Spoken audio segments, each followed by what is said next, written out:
de animais. Vocês tiveram no ano passado noções de embriologia? Mórula, blástula, gástula? Sim, gente, ou não, gente? Não. Não. Nem sabe o que eu estou falando, né? Então, olha só, eu vou começar bem do início, porque alguns critérios de classificação, eles são embrionários, tá? Então, a gente tem que ter uma noçãozinha, eu vou tentar dar uma simplificada aqui. O que ficar confuso, fala, não deixa passar, beleza? Então, vamos começar aqui, ó. Tem espermatozoide, fecundou o óvulo. Quem está com o microfone aberto, podia fechar aí, por favor? Aí, ó, como é que eu chamo, galera, a primeira célula do novo ser vivo formado aqui? Como é que a gente chama? Óvulo. Não. Óvulo é o gameta feminino, né? Embrião. Ah, é um embrião. Ainda não. Embrião, eu só chamo de embrião quando tem mais de uma célula. Zigoto. Zigoto. Isso aí. Então, a primeira célula aqui, ó, do Juninho, eu vou chamar de zigoto ou célula-ovo, beleza? E é claro, galera, que o Juninho aqui não pode ter uma célula só, né?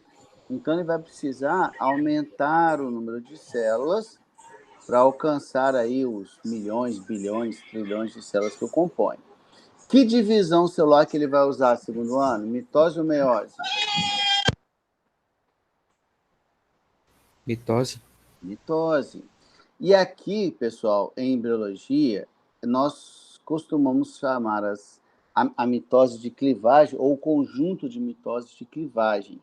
Então, quando eu falo assim, ó, rolou a primeira clivagem, eu estou me referindo à primeira mitose. Galera, tem um que está com o microfone aberto, está muito barulhento, assim.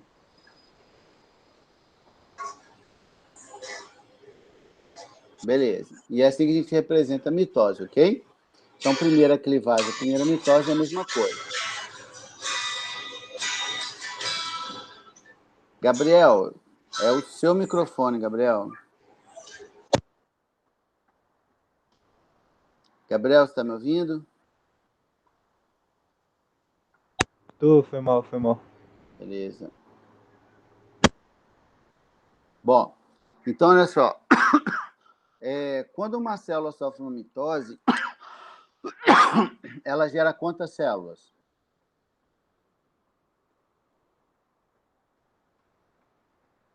Me ajuda aí, segundo ano. 2? 2. Iguais ou diferentes? Iguais. Iguais. Beleza. Excelente. Então, vem aqui, ó, o zigoto, que era uma célula só. Agora ele sofre uma clivagem, uma mitose.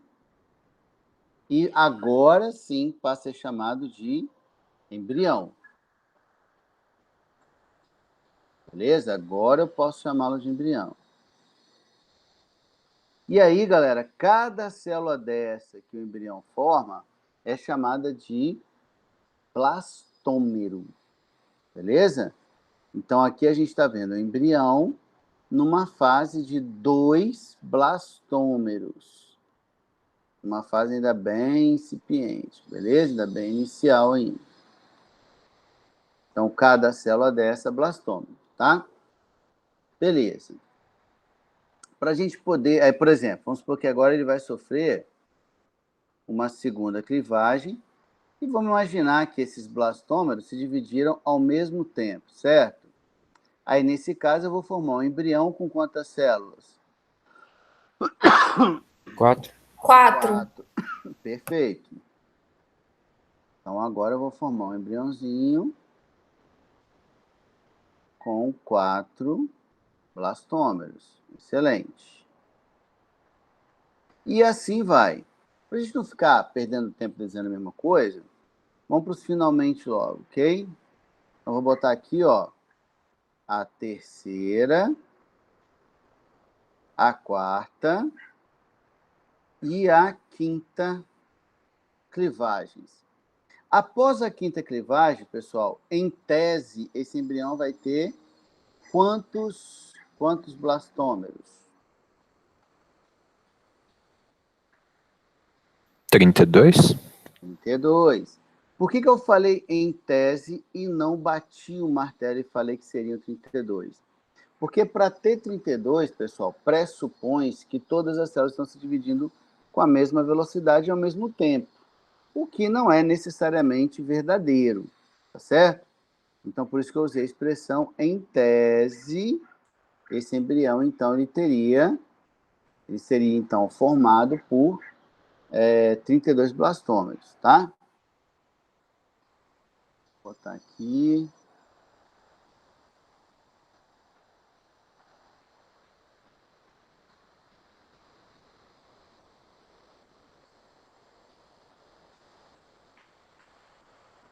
E aí, pessoal, eu queria que vocês reparassem uma coisa, ó.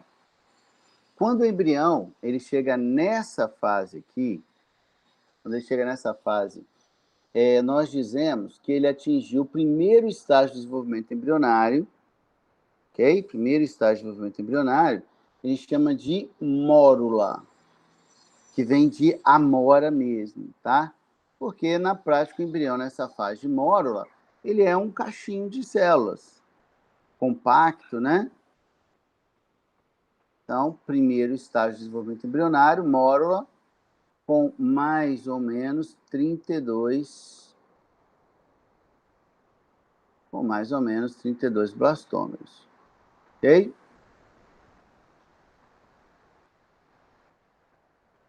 Tá aqui. Beleza? Uma coisa que eu quero que vocês reparem é o seguinte: entre o zigoto e a mórula, eu praticamente não alterei o tamanho. Tá? E não alterei o tamanho de propósito. Repare que o zigoto é uma célula só, a mórula tem 30 células, e o tamanho é basicamente o mesmo. Por quê? Porque essas células estão se dividindo tão rapidamente que elas sequer têm tempo de crescer. Por isso que os blastômeros, à medida que vão sofrendo clivagens, eles vão ficando menores mesmo, tá? Só que vocês também aprenderam no ano passado que existe uma relação direta entre atividade metabólica e percentual hídrico. Lembram disso? Ou não lembramos disso? Eu não lembro não, professor. Lembra não? Por exemplo, assim, ó, vamos pegar duas situações práticas. Por exemplo, quando um bebê recém-nascido tem, sei lá, um mês de vida, geralmente o nenenzinho com um mês, ele é todo gordinho, todo cheio de dobrinha e tal, né? Só que, na verdade, ele não é gordinho, ele é inchado. Ele é inchado por quê? Porque a atividade metabólica dele está tão alta, ó, reparem, um bebê que nasceu com 3 quilos, 3 quilos e pouco, depois de um ano ele tem 12, de 10 a 12 quilos, com um ano de vida. Aí eu pergunto para vocês, qual é a pessoa, numa condição normal, que quadriplica o seu peso em um ano? Sai de 60 para 240 quilos em um ano. Não existe. Mas o bebê faz. E o bebê faz por quê? Porque a atividade metabólica dele é estratosférica. E como a atividade metabólica dele é estratosférica, isso implica numa retenção de líquido no corpo, o que deixa ele com aquele aspecto inchadinho. Ou então aquele cara, ele entra para a academia e de uma semana para outra ele vira, né, dá aquela crescida enorme, assim, aí o cara já vira, né, o colega já fala assim, porra, véio, esse cara tomou bomba com certeza. O que é essa bomba que a gente está falando que ele tomou pro segundo ano? Hormônios? Hormônio. Hormônio que vai fazer o quê? Que vai aumentar a atividade metabólica dele. E isso vai fazer com que ele retenha líquido. Por isso que ele dá aquela inchada de uma semana para outra, tá? Algumas pessoas falam assim, se fulano parece uma bomba, ele murcha tudo. Ele murcha todo porque, sem uma atividade metabólica alta, ele para de reter líquido. E isso vai fazer com que ele perca, de fato, esse aspecto inchado dele, esse aspecto crescido. E se eu parar para pensar aqui, ó, é a situação que eu estou vendo. Eu estou vendo células com alta atividade metabólica, então tem que ter uma retenção de líquido grande aqui. Só que a água não está acumulando dentro da célula. Porque se tivesse acumulando, a célula cresceria. E não foi o que aconteceu. Então, aonde esse líquido está? Esse líquido fica entre as células. E ao ficar entre as células, todo mundo entende que esse acúmulo de líquido nos espaços intercelulares vai acabar aumentando a pressão nesses espaços, empurrando uma célula, afastando uma célula da outra. Vocês conseguem imaginar isso? Está fazendo sentido o que eu estou falando para vocês? Sim. Sim. Beleza? E aí, galera, reparem, ó, que agora ele dá uma crescida, beleza? O embriãozinho dá uma crescida, e essa crescida está relacionada com esse acúmulo de líquido entre as células, que empurra essas células para a região mais periférica do embrião, desse jeito aqui, ó. E isso acaba dando ao embrião, que na fase de mórula era uma estrutura compacta, uma cavidade. Agora o embrião não é mais compacto, agora o embrião ele é oco, tá? E aí eu passo a dizer que esse embrião ele entrou num segundo estágio de desenvolvimento embrionário, que a gente chama de blástula. Ok? Que a gente vai chamar de blástula. Então, o primeiro estágio foi a mórula, o segundo estágio foi a blástula. Certo? Vou botar aqui o nomezinho embaixo.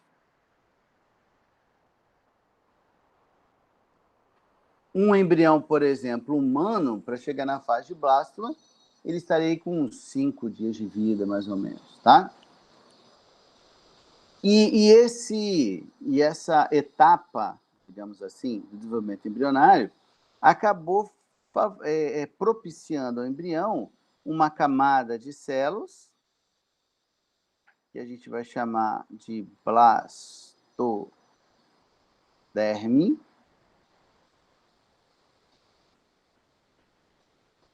e uma cavidade corporal, uma cavidade embrionária, né? Essa cavidade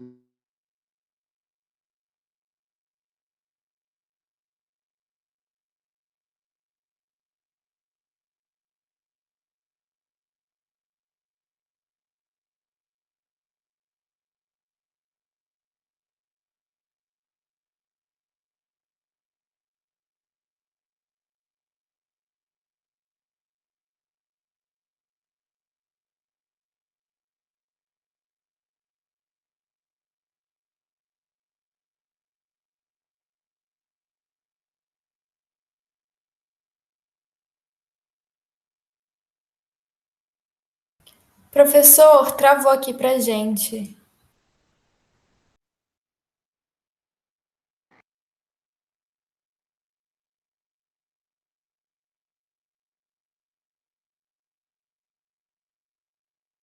Ei, pessoal, eu caí aqui.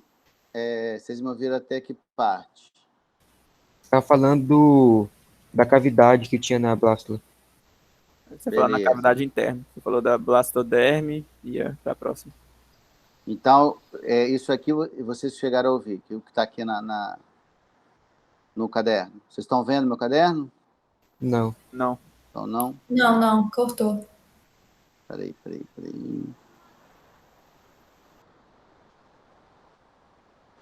Agora vocês estão vendo?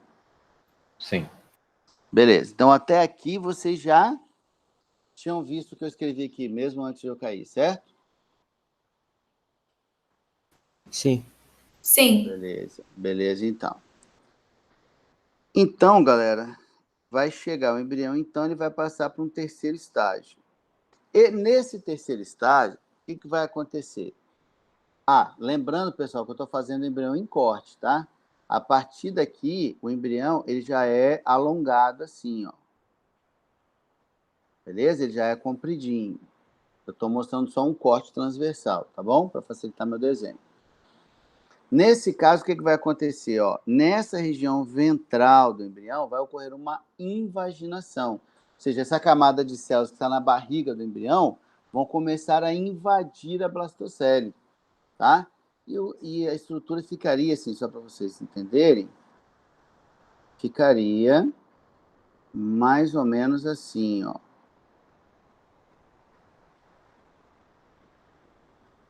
Mais ou menos assim.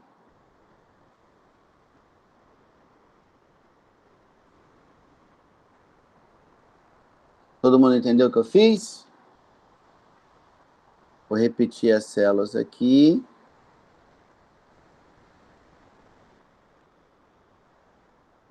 Segundo ano, é importante que vocês se manifestem, até para eu saber que vocês estão aí ainda. Acho que entendi. Todo mundo acompanhou? Então, na região ventral do embrião, você tem um processo de invaginação. Essa camada de células começa a invadir a blastocele. E se ela começa a invadir a blastocele, a consequência é que a blastocele diminui, obviamente. Certo? Se tiver alguém perguntando no chat, me avisa, gente. Daqui eu não consigo ver, tá bom?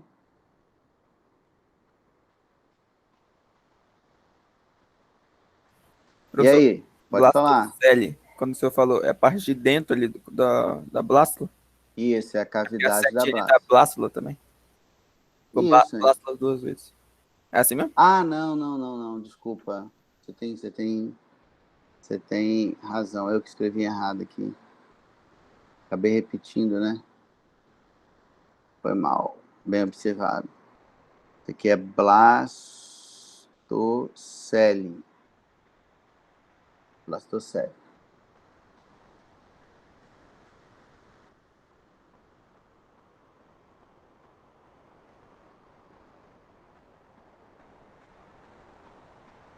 Então aí, ó, o que está acontecendo? A blastocele, ela está diminuindo. Só que, em contrapartida, outra cavidade está sendo formada. Beleza? Que vocês estão vendo aqui, ó, a blastocele está diminuindo, mas o processo de invaginação deu origem a essa cavidade que é chamada de arquêntero. Numa tradução literal, êntero quer dizer intestino, arqueo, primitivo, antigo, né? Então, a palavra arquêntero significa literalmente intestino primitivo, porque é o que vai virar o tubo digestivo, né, futuramente nesse animal. Ok? Ou intestino primitivo. Beleza. E aí, pessoal, repare uma coisa. Esse intestino primitivo, esse arquêntero, ele tem uma abertura aqui, ó, que o comunica com o meio externo embrionário, que nós chamamos de blastóporo. Blastóporo. E aí, segundo ano, vem a pergunta.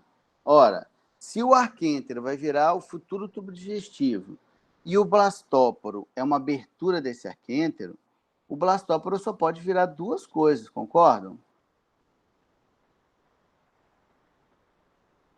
Ok, professor, pode repetir? Me perdi aqui um pouquinho. Posso. Eu falei bem assim, o arquêntero, ele vai virar o futuro tubo digestivo do animal, né? E o blastóporo é uma abertura desse arquêntero. Então, o blastóporo ele só pode virar duas coisas, não é? Sim. Que são quais? Por onde sai e por onde entra a comida. Que são... O ânus e a boca. Exatamente. Então, o blastóporo, ou ele vai dar origem à boca, ou ele vai dar origem ao ânus. E aqui, pessoal, a gente tem o nosso primeiro critério de classificação animal, tá? Se o blastóporo der origem à boca, eu classifico o animal como animal protostômio ou protostomado. Ok? E quando o blastóporo dá origem ao ânus, que é o nosso caso, por exemplo, a gente classifica o nosso grupo como deuterostômio.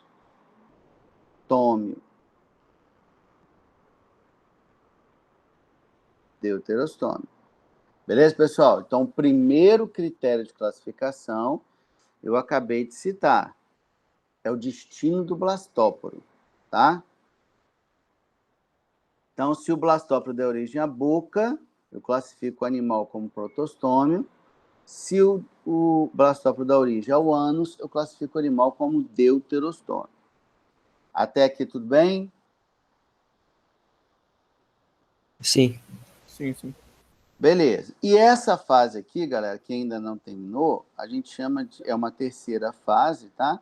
A gente chama de gastro.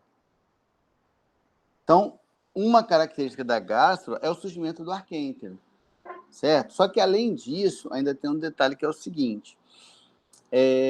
Esse tecido, essa blastoderme, ela começa a se diferenciar. Então, por exemplo, assim, eu vou mudar as cores aqui e vou manter essas cores depois, tá? Então, eu tenho aqui, por exemplo, assim, ó, vou pegar esse. Essa parte mais que está invaginando aqui, ó, vai dar origem a um tecido que eu estou pintando aqui.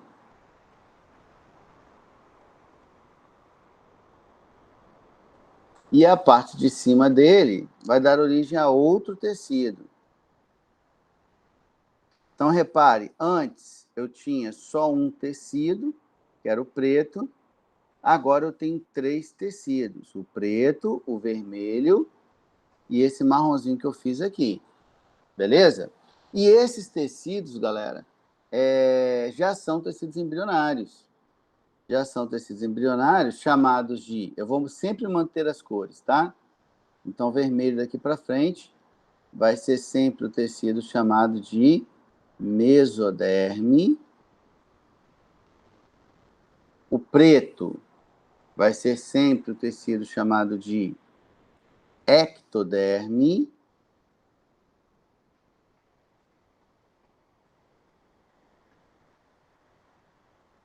E o marronzinho vai ser o tecido chamado de endoderme.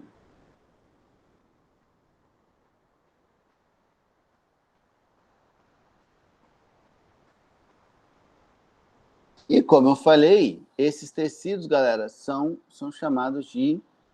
Vou botar aqui, ó. São chamados de folhetos embrionários ou folhetos germinativos. E são os tecidos que vão dar origem aos nossos tecidos e órgãos futuros. Por exemplo, a ectoderme, ela vai dar origem à nossa epiderme e ao nosso sistema nervoso central. Aliás, nosso sistema nervoso todo, inclusive. A endoderme vai dar origem ao nosso tubo digestivo, vai dar origem ao fígado, ao pâncreas, aos pulmões. E a mesoderme forma o resto todo, osso, músculo, sistema circulatório, sistema genital, sistema excretor, vem tudo de origem mesodérmica, tá? Beleza. Aí aqui a gente entra com o nosso segundo critério de classificação, que tem a ver com esses folhetos embrionários mesmo, tá? Olha só. No exemplo que eu dei, o animal formou os 3 folhetos, formou ecto, meso e endo. Então, nesse caso, esse animal, ele seria classificado como um animal triblástico, já que ele forma os três folhetos embrionários aí, né? Ecto,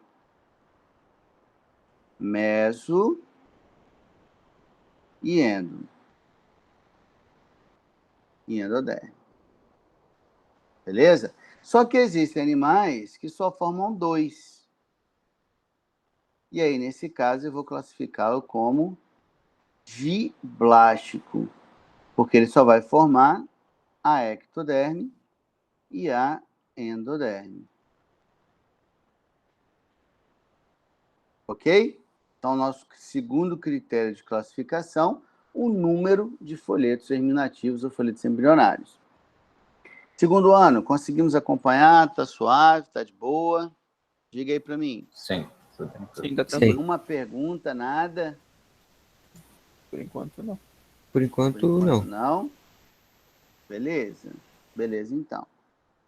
Ok. E aí, então, vou fazer o seguinte. Eu vou substituir as bolinhas... Professor, Opa! na verdade, tem uma duvidazinha rapidinho. Você falou que cada um desses folhetos aí, eles vão formar uma região, né, específica do corpo, né? Isso, Algumas ou mais. regiões. Isso. Mas, no caso, tipo, no início, o embrião vai ser isso aí, né? A primeira blástula, grástula vai ser Esse, no caso, seria o embrião inteiro inicialmente, não seria? Isso. Então, cada um desses tecidos vai se direcionar para formar toda essa região, eles vão se dividir, assim, vão se multiplicar para formar ela, vai ser tudo a partir desse aí? Para formar ela o quê? No caso, as outras regiões, né? As futuras, está falando? Aham. Sim. Então, por exemplo, as células vermelhas vão se multiplicando, que é mesoderme. Aham. As células marrom vão se multiplicando, as células pretas vão se multiplicando. E à medida que elas vão se multiplicando, elas vão formando as estruturas que comporão o corpo do embrião depois. Isso aí. Entendi. Isso aí. E, Obrigado. professor, como que a célula sabe que ela é a ectoderme? Como que ela sabe que é a endoderme? Boa, boa. Excelente pergunta. Como é que é o seu nome? Ricardo. Excelente pergunta, Ricardo. Excelente mesmo. Olha só, Ricardo. A ideia aqui, cara, é o seguinte. Lembra que geneticamente essas células são iguais. Correto? Se elas estão Isso. sendo multiplicadas por mitose, elas são iguais. O que torna a sua pergunta muito pertinente. Se elas são iguais geneticamente, como é que uma vai virando outra coisa? Porque quando a gente pensa no zigoto, Ricardo, o zigoto é o óvulo. Você consegue perceber que o zigoto é o óvulo? Aham. Porque a participação masculina na formação do zigoto foram só os cromossomos, foi só o material genético. Então, aqui no óvulo, eu já tinha uma série de enzimas, uma série de RNAs mensageiros, né? Já tinha uma célula em atividade. Então, o zigoto, ele não foi simplesmente a primeira célula do Juninho que apareceu e começou a ter vontade própria. A vontade começou com o comando do óvulo, com como o núcleo do óvulo estava comandando a célula ali. E aí, aquelas enzimas produzidas, que ainda estavam no óvulo, né, da formação do zigoto, elas vão decidir, elas vão estimular ou inibir a atividade de alguns genes, que é o processo de diferenciação celular, tá? Então, por exemplo, se eu pego uma célula muscular sua e uma célula neural sua, geneticamente elas são iguais. Então, por que elas são diferentes em forma e função? Porque vai depender de quais genes estão em atividade. O lote gênico da sua célula muscular ativo é diferente do lote gênico da sua célula neural ativo. Sacou? Desculpa, é Ricardo, né, que está falando? Isso, Ricardo. Sacou, Ricardo? Então, por exemplo, Entendi. eu já começo um processo de diferenciação, né, de dizer qual célula vai virar o quê, desde o zigoto. Desde o zigoto. Só que ele não é instantâneo, né? Ele vai acontecendo à medida que as células vão se multiplicando. A gente chama isso de diferenciação celular, que é sempre comandada por ativação ou inibição gênica. Uhum. Sacou? Professor. Rapidinho, só para dar um exemplo mais prático assim. Por exemplo, Ricardo, em animal isso não é fácil de fazer sozinho. Dá para fazer induzido, mas em planta, a planta faz sozinho. A planta, ela consegue pegar uma célula já diferenciada, uma célula epidérmica, por exemplo, e transformá-la numa célula indiferenciada. Como? Desligando os genes. Desligando os genes certos, claro, né? Entendeu? Então, alguns organismos, eles conseguem diferenciar, e alguns organismos conseguem diferenciar e desdiferenciar, inclusive. Entendi. Beleza? Quem que tinha me chamado aí? Eu só ia perguntar se você vai nos disponibilizar esse desenho, porque eu estou anotando no caderno tudo, e aí eu queria. Então, quem está falando? Isabel. Isabel, olha só. Você chegou a entrar no Moodle? Não, de biologia ainda não vi. Não, vou te mostrar aqui. Olha só, hein? Aqui, ó. Esse aqui é o da sua turma. Aí eu coloquei aqui, ó, características, tá vendo? Um PDF aqui que tem a ver com essa sim. matéria. E esse link aqui, tá vendo? Aham. Esse link é o link para esse caderno que a gente está usando. Ok. Obrigada, Entendeu? professor. Então é só você pegar aquele link, colocar lá no seu navegador e vai abrir esse caderninho com tudo que eu fizer aqui. Beleza, obrigada. E toda vez que eu for mexendo, ele vai atualizando para vocês também, entendeu? Ótimo, obrigada, professor. Por nada, Isabel.